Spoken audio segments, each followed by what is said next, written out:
Mm-hmm. And I saw on certain Facebook pages that you've already toured to promote your concert, right? Yes. Mm-hmm. How's it been? How is the reception? It's been good. Yeah, there's. It's just funny how, um, I, don't- the how many people still know who I am here. So it's just funny. Like we'll be walking and they're like, "Oh, hi!" Everyone's taking pictures and stuff. It's always just different, I guess. Different. But it's been good. Everyone's been very nice. Mm-hmm. Are we ready for the concert on the 20th? I think so. Yeah, we're ready. We're still getting ready. So get ready, get ready. Yeah, but pretty much. I know all the songs and stuff. It's just a matter of going and practicing, trying a little differently because people, a lot of performers now, they don't even really have like a full band and stuff always. So I'm going to experiment. Ed Sheeran does that. So Yeah. I still like having at least a couple of musicians on the stage with me just to kind of vibe with them. But it'll be interesting having like less people on the stage this time. Mm-hmm. Just a little sneak or suspense for all your fans. The OPM or the Filipino song that you'll be singing would be, what would it be, like pop? Or would it be on the ballad side? I'm more of a fan of the ballads. I like ballads more, so there'll be more of that coming from the OPM music. Somebody says hi. I know you know her. Ana Maria Victoria Perez. She's from the yeah. Oh, So she's watching right now. hi. Hello. And your fans are watching right now as well for our News5 features live. Oh, so they're on both? Yes. Oh, wow. One for me and one for News5 Oh, features. okay, there we go. So I should be looking over here as well. Yeah. It's Okay. Hello. So Hello. during your missionary works as a Mormon, do you also sing? Yeah, so while I wasn't singing Crush and songs like that all So the the hidden life of David. Yeah, Those 2 years. Tell us as a more missionary, no cameras, Yeah. actually it was kind of nice because I've never liked attention. But I've gotten used to it now. But it was always a very, very hard for me. And on my mission I didn't have anyone, but I sang every day on my mission several times a day. I probably sang more on my mission than I ever have in my life. It's just nice because it wasn't about me. It wasn't about, look at my head, so don't you love this? It was, let me sing about God. Let me sing about Christ. And that's, they usually didn't know who I was down there. Sometimes they would, but most of the time we'd just be walking down a dirt road and say, can we sing a song and pay attention to what it says? And to see that they didn't have to know me, they didn't have to be a fan, and they would get moved. A lot of people would be crying, and it wasn't just because they were meeting David Archuleta. It was because they said, what that song said, it really touched me. Or they would say, I'm missing that in my life, or I need God. I don't know how to find Him. And to be able to help people find that, I think that definitely had an impact when I came back from my mission. I'm like, what do I want to do with my music? Do I want it to be about me, or do I want it to be about helping people find something greater than me? Your voice is a gift, and you used it properly. Thank you. Why are we getting a little bit teary-eyed? I'm getting a little bit teary-eyed too. I guess there's nothing that matters more to me than that. So I just I get emotional. I miss my mission a lot. It was a really special time. Especially lately, I don't know why, I have flashbacks about the people I saw there. My times there, it wasn't easy. Yeah. It was really hard. A lot of people don't want to listen. Right. A lot of people have judgments. And reject you. Reject. Slams the door at you. Yeah. Yeah, Yeah. And but when people would let us in and just let us love them, let us pray, a lot of people would say, I don't know how to pray. And it's just to say, you know what? All you have to do is talk, because God knows you.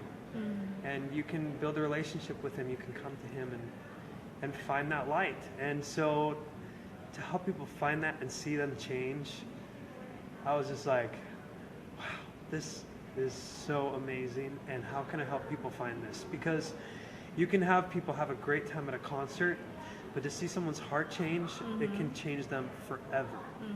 And that's what I want to do.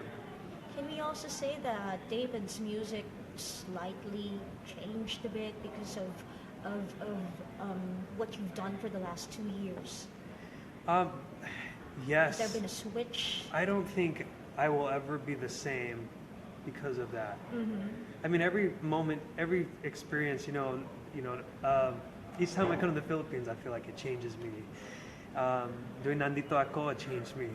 But there was a special impact that a mission had, because to be able to fully think about other people, serve them, pray for them. Like, I didn't do anything for myself during that time. Like, the moment I woke up, I would study and say, this person's having a hard time, or this person's going through divorce, this person's going through addictions. How can I help them overcome that? It was all about how I could help them.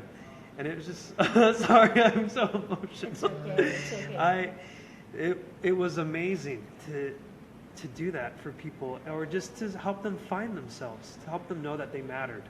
And that's what being a missionary is all about. So I'm still a missionary. I feel like I can't let those go. I need to help other people. I need to help them know that they matter, no matter what they're going through, who they are, that they have a purpose. Is it because you feel the same way as they do? That's why you can so relate to that situation, although it might be different situations, but then again, you trying to find who you are, trying to find yourself, more or less you can relate to those people that you're trying to reach out to. I think so, absolutely. When I first started, even with American Idol and becoming an artist, I didn't know who I needed to be. I didn't know if I was good enough. A lot of times the record label will say, you need to be like a white Chris Brown, or you need to be you need to be like Justin Bieber. And I'm like, how do I do that? How can I be more like them? And I just didn't know. I was like, I'm not Justin Bieber. I'm not Chris Brown.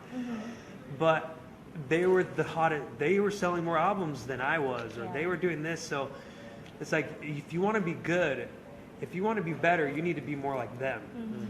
And I was just like, how? And so when I was making the first album, it was like, dude, try to be like Chris Brown. And it was like, okay, so be more serious in your. We need darker photos. I'm like, I don't like dark photos. We're like, but this is what's cool. And I was just, I'm losing myself. And am I willing to sell who I am, give away who I really am, to sell more? Yes. And that's what I needed to decide. So I was like, no, I'm not willing to do that. And it's hard, but it's worth it. And it was, I think, even when I was little, I always had self-confidence issues.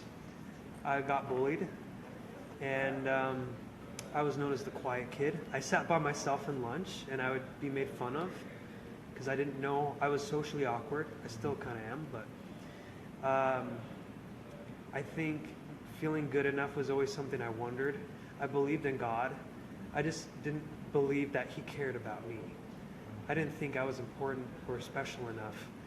And even when I was getting more important to everybody else, I still was not feeling like I mattered.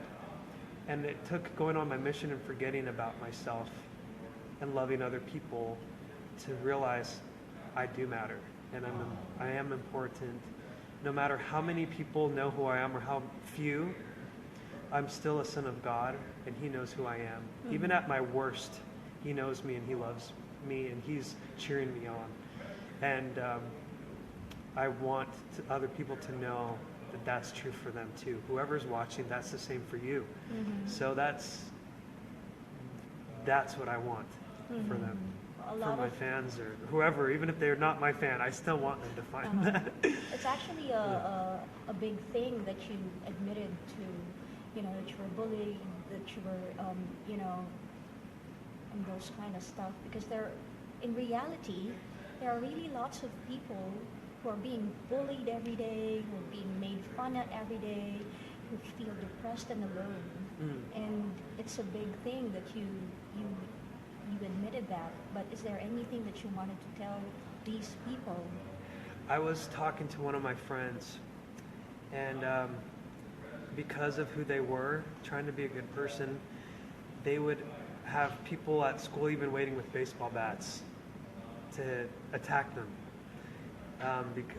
because they were Mormon, and that was misunderstood. So, but they still said, you know what, I know who I am. So if you are dealing with being bullied, if you are dealing with thoughts of depression or even feeling suicidal, know that that's okay. That doesn't have to be who you are. It may be what you're feeling, and that's hard.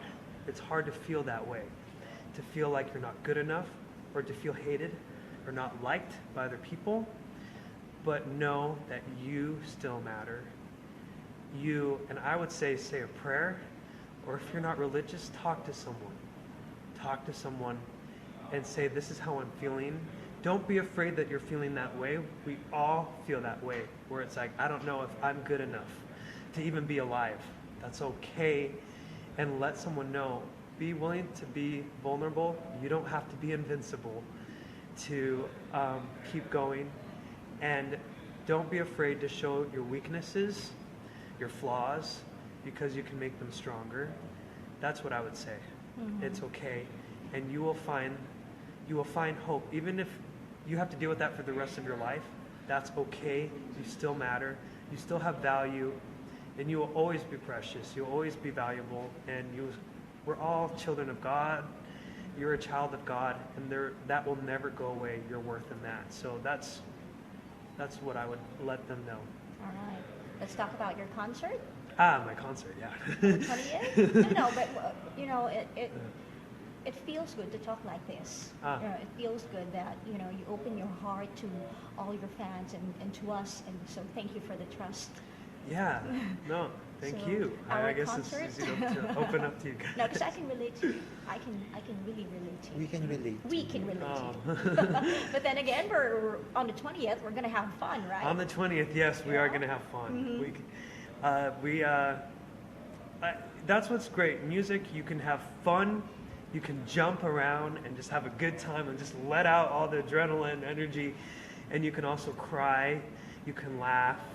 You can do all of that, and that's what's so neat. Music and a concert can take people on a journey, and I hope that on the 20th we can have a journey together at the Kia Theater, and I hope you guys like the new songs.